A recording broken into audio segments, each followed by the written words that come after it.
अस्सलाम वालेकुम। हमने 11.1 शुरू किया था एक्सपोनेंट्स एंड पावर्स। मैंने इंट्रोडक्शन भी दिया था इस यूनिट का, और फिर पहले एक्सरसाइज के कुछ चंद क्वेश्चन भी मैंने दिखाए थे। तो मुझे पूरा यकीन है कि आपने रिमेनिंग क्वेश्चंस किए होंगे, लेकिन फिर भी मुझे लगता है कि जैसे क्वेश्चन नंबर 7 है आपका लास्ट क्वेश्चन इस एक्सरसाइज का, तो इसमें एक पार्ट मैं आपको दिखाऊं ताकि अगर आप में से किसी को कोई डाउट हो या कहीं पर मुश्किल लग रही हो तो आपको फिर ये वो समझ में आ जाए। तो ये जो है question number 7 part first, 25 into T raise power -4 divide by 5 raise power -3 into 10 into T raise power -8। देखो, जब आपके पास ऐसे नंबर्स हो, ऐसी प्रॉब्लम्स हो, इनको कैसे सॉल्व किया जाता है? आपको सबसे पहले क्या करना होता है, अगर कोई नंबर है जिसको आप पावर नोटेशन में लिख सकते हो, ठीक है, पहले उसको वैसे लिखो। यानी कि जैसे ये 25 है, you can write this as 5 square, okay, into T raise power -4 को ऐसे ही रखो। नीचे है 5 रेज पावर -3, ये भी ठीक है। और फिर 10 जो है, 10 को आप 5 इंटू 2 लिख सकते हो, ओके। फिर है टी रेज पावर -8। अब आप चेक करोगे कि आप ये जो लॉज ऑफ एक्सपोनेंट्स में से कौन सा लॉ यूज कर सकते हो। तो अगर हम 5 की बात करें, यहाँ पर 5 रेज पावर 2 है, यहाँ पर 5 रेज पावर -3 इंटू 5 है। तो अगर हम इन दोनों के बीच भी लॉ यूज कर सकते हैं और इन दोनों के बीच भी। तो सबसे पहले हम इन दोनों के बीच लॉ यूज करेंगे और इन दोनों के बीच, फिर बाकी जो होगा फिर नेक्स्ट स्टेप में होगा। तो क्योंकि ऐसे क्वेश्चन स्टेप बाय स्टेप होते हैं, आप एक स्टेप में सब कुछ नहीं कर सकते, आपको स्टेप बाय स्टेप इसको सॉल्व करना पड़ेगा, इवैल्यूएट करना पड़ेगा। तो ये यहाँ पर आप देखोगे बेसिस आर सेम और डिवीजन है, तो पावर्स विल बी सब्ट्रैक्टेड। तो ये ऐसे हो जाएगा 5 रेज पावर 2 -3, 2 -3, यहाँ m2 है, n है -3, इंटू ये टी रेज पावर -4 है, यहाँ पर टी रेज पावर -8 है, यहाँ पर भी यही होगा, लॉ यूज होगा सब्ट्रैक्शन वाला। So powers will be subtracted, that is -4 -8 divide by, अब यहाँ पर जो बचा है वो ये है 5 इंटू 2, ओके। अब इसको आगे बढ़ाएंगे तो ये कितना है, 5 raise power 2 -3, that is minus into minus plus 2 +3 हो जाएगा, into T raise power -4 minus plus हो गया यहाँ पर 8 डिवाइड बाई 5 इंटू 2 को ऐसे ही चलाएंगे साथ में। देन 5 रेज पावर 2 + 3 5 हो गया, इंटू टी रेज पावर -4 + 8 4 होता है, डिवाइड बाई 5 इंटू 2। अब फिर से आप देखोगे तो यहाँ पर फिर से यहाँ पर बेस आर सेम और यहाँ पर फिर से पावर सब्ट्रैक्ट होंगे। So it will become 5 raise power 5, क्योंकि यहाँ पर 5 है, that means raise power 1, so it will be 5 - 1 into t raised power 4 divided by 2. So at last we will be having 5 raised power -5 - 1 is 4, 5 raised power 4 divided by 2 into t raised power 4. अब यह है कि 5 raised power 4 को चाहे तो आप इसी notation में लिखो, या अगर आप 5 raised power 4 को इसको सॉल्व करते हो, इसका जो वैल्यू निकालते हो, this is 5 into 5 into 5 into 5, that is 625 divide by 2 into T raise power 4। ये इसका लास्ट पे आंसर निकलेगा, ठीक है ना, इवैल्यूएशन के बाद। तो आपको सिर्फ इतना याद रखना है कि ऐसे जितने भी पार्ट्स होंगे, ऐसे जितने भी क्वेश्चंस होंगे, आपको स्टेप बाय स्टेप इनको देखना होगा, कहां पर कौन सा लॉ यूज होता है, ठीक है ना। आपको सातों लॉज पढ़ाए गए हैं, आप सातों लॉज को याद रखोगे और फिर इनको ऐसे करोगे, ठीक है ना। तो यहाँ पर ये हमारी एक्सरसाइज पहली खत्म हो रही है, और साथ में हम इसका एंड भी करेंगे अभी, क्योंकि दूसरी एक्सरसाइज में एक टॉपिक है जो छोटा सा टॉपिक है और जो बिल्कुल आसान सा टॉपिक भी है, जो सबको आ जाएगा, सिर्फ मुझे चंद बातें बताने की जरूरत है। स्टैंडर्ड फॉर्म आपने पहले भी सुना होगा, स्टैंडर्ड फॉर्म, हमें स्टैंडर्ड फॉर्म के बारे में जानना होगा। स्टैंडर्ड फॉर्म क्या है? देखो, कभी कभार हमारे पास नंबर्स बहुत बड़े होते हैं, there are bigger numbers, crore में, हाँ, यहाँ जहां पर बहुत सारे जीरोस आते हैं, 5 6 7 8 9 10, या उससे ज्यादा भी हो सकते हैं। या कभी कभी हमारे पास बहुत छोटे नंबर्स भी होते हैं, बहुत ज्यादा छोटे, 0.00000 समथिंग, ठीक है।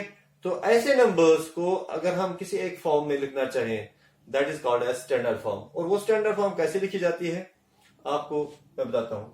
फॉर्म ये है एक्चुअली, अगर आप it is p into 10 raise power m for example. मैं जनरली आपको बता रहा हूं कि अगर हम ये याद रखें कि ये जो फॉर्म है, हमें किसी भी नंबर को, चाहे वो कितना भी बड़ा हो चाहे वो कितना भी छोटा हो, हम इस फॉर्म में लिखेंगे। Where p is a number that is greater than or equal to 1 but less than 10। p जो है it is greater than or equal to 1 but it is less than 10। और m जो है m पॉजिटिव भी हो सकता है और नेगेटिव भी हो सकता है, इंटीजर। ठीक है, अब ये कैसे होगा मैं आपको एक एग्जांपल के जरिए बताता हूं। मान लो हमारे पास, पहले मैं बड़े नंबर की बात करूंगा, से फॉर एग्जांपल वी हैव 2524000000। ठीक है, ये मैंने एक नंबर लिखा है यहां पर। तो अब इसको मुझे इस फॉर्म में लिखना है, तो मुझे क्या करना होगा, मुझे इसके सबसे पहले इसमें से ऐसा नंबर निकालना होगा जो p की जगह आएगा। अब मैंने आपको जैसे बताया p जो है इट इज ग्रेटर देन और इक्वल टू 1 लेस देन और इक्वल टू 10। ठीक है, तो दैट मीन्स मुझे इसी का तो बनाना है ना, तो मुझे क्या करना होगा, पॉइंट किसी ऐसी जगह लगाना होगा ताकि ये कंडीशन पूरी हो जाए। अब पॉइंट कहां पर लगेगा, सीधी सी बात है, आपको एक डिजिट पॉइंट के इधर रखना होगा, तभी तो 1 से ज्यादा, 1 या 1 से ज्यादा और 10 से कम हो जाएगा। क्योंकि अगर आप पॉइंट यहां पर लगाते हो फॉर एग्जाम्पल, तो ये 0 पॉइंट हो जाएगा, तो ये तो 1 से कम हो गया, तो ऐसी तो कंडीशन है ही नहीं, 1 या 1 से ज्यादा होना चाहिए। और अगर आप यहां पर लगाते हो फॉर एग्जाम्पल 25 के बाद, तो ये 10 से ज्यादा हो जाएगा, जबकि 10 से कम होना चाहिए, तो यहां पर भी नहीं रहेगा, दैट मीन्स यहां पर पॉइंट लगेगा। अगर आप शॉर्ट में सुनना चाहोगे तो ये है कि आपको एक डिजिट रखना होगा पॉइंट के इधर।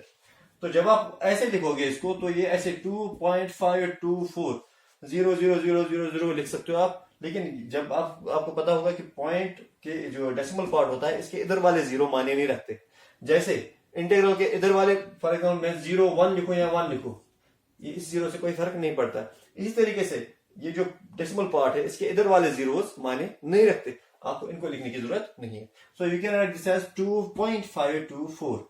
अब इनटू 10 रेज्ड पावर, ये जो m है, अब m की बात करते हैं।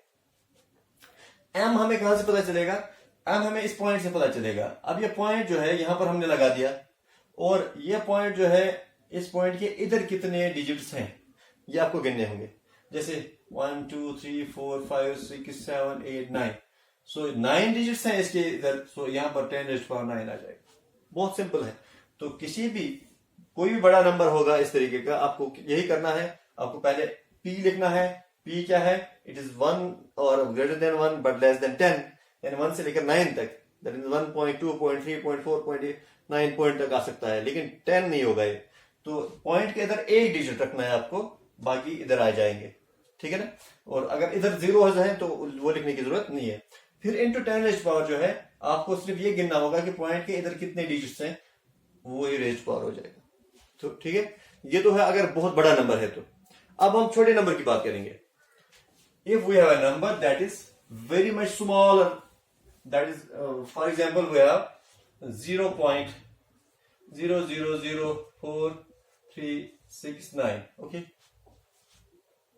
यहां पर भी यही चीज लागू होती है। सबसे पहले आपको p यानी कि पहला नंबर जो बनाना होगा, वहां पर क्या होना चाहिए, वही कंडीशन वही है। तो दैट मीन्स आप कहां पर जीरो लगाओगे, पॉइंट कहां पर लगाओगे, यहां पर भी नहीं लगेगा, यहां पर भी नहीं लगेगा, यहां पर भी नहीं लगेगा, आपको यहां पर लगाना होगा, क्योंकि एक डिजिट जो है इधर आना चाहिए, वो भी 1 या 1 से ज्यादा। सो 4 यहां पर आएगा और 4 के बाद पॉइंट आएगा, सो पॉइंट यहां पर आएगा, 4.369 आ जाएगा ये। अब इनटू 10 रेज्ड पावर, अब जरा देखिए पॉइंट कहां पर आ गया, पॉइंट यहां पर आ गया, तो इससे इधर अब कितने डिजिट्स रह गए हैं जो इस नंबर में थे, तो आप गिनोगे 1 2 3 4। समझेगा, आपने पॉइंट जहां पर लगाया है उसके इधर आपने कितने डिजिट्स छोड़े हैं वो आपको गिनने हैं, दैट इज 1 2 3 4। अब वो 4 तो आ जाएगा, लेकिन ये नेगेटिव आ जाएगा, ये फर्क है। सो it will be 10 raised power -4, 4.369 into 10 raised power -4 इसकी स्टैंडर्ड फॉर्म होगी। यानी कि जो छोटे से छोटा नंबर होगा वहां पर यह फर्क होगा कि इसका जो एक्सपोनेंट होगा वो नेगेटिव होगा, और बड़ा नंबर होगा तो पॉजिटिव हो जाएगा। ठीक है ना, तो ये है स्टैंडर्ड फॉर्म। किसी भी नंबर को आप स्टैंडर्ड फॉर्म में लिख सकते हो, ठीक है ना। आपको ये चीज याद रखनी है, कंडीशन याद रखनी है। और ये मुझे लगता है कि किसी छोटे बच्चों को भी ये आप समझा सकते हो। आप तो वैसे भी 8th में ये समझना मुश्किल बात नहीं होती है, ठीक है। अब आपके पास यहाँ पर 2 टाइप के क्वेश्चन होंगे। एक होगा कि जो आपको इस फॉर्म में दिया होगा और आपको स्टैंडर्ड फॉर्म में लिखना होगा, जैसे मैंने आपको बताया।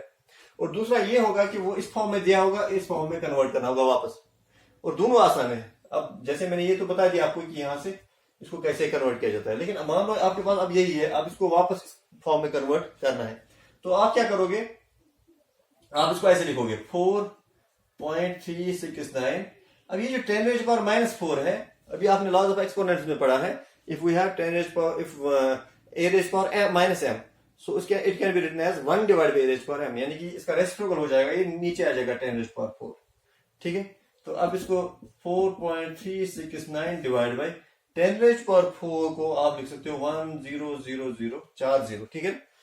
अब डिवाइड करना है आपको। ये आपने भी ये आपने सीखा होगा पहले के क्लासों में, छोटे क्लासों में, कि जब डिवाइड बाय 10, 100, 1000 ऐसे नंबर्स होता है तो क्या होता है, पॉइंट कहां पर मूव होता है, इधर की ओर मूव होता है, ठीक है, राइट की ओर। तो कितना मूव होता है, जितने जीरोस होंगे। अब यहाँ पर 4 जीरोस हैं, 4 डिजिट्स पॉइंट मूव हो जाएगा। तो अब यहाँ पर एक तो ये हो गया 4, फिर बाकी जो बचते हैं डिजिट्स उनकी जगह 0 आ जाएगा। सो इट कैन बी ऐसे 4369, एक तो 4 हो गया एक डिजिट, अब 3 0 रह गया, दैट मींस 3 डिजिट और 000, फिर पॉइंट आ जाएगा। अब पॉइंट के अंदर 0 लिखो ना लिखो कोई फर्क नहीं पड़ता। तो 0.0004369 फिर से वापस आप लिख सकते हो इसमें, ठीक है ना। तो आपके पास ये 2 क्वेश्चन होंगे, एक तो नंबर को स्टैंडर्ड फॉर्म में लिखना है और दूसरा होगा यूजुअल फॉर्म, यानी कि वापस उसी फॉर्म में जिस फॉर्म से आपने स्टैंडर्ड फॉर्म बना दिया, ठीक है ना। तो ये आपका यूनिट एंड हो जाता है यहाँ तक। आप इसमें 3 क्वेश्चन हैं, ये आप आराम से कर सकते हो, कोई भी कर सकता है इसमें। और इंशाल्लाह फिर हम अगले क्लास में नया यूनिट लेकर आएंगे इंशाल्लाह। तब तक के लिए खुदा हाफिज।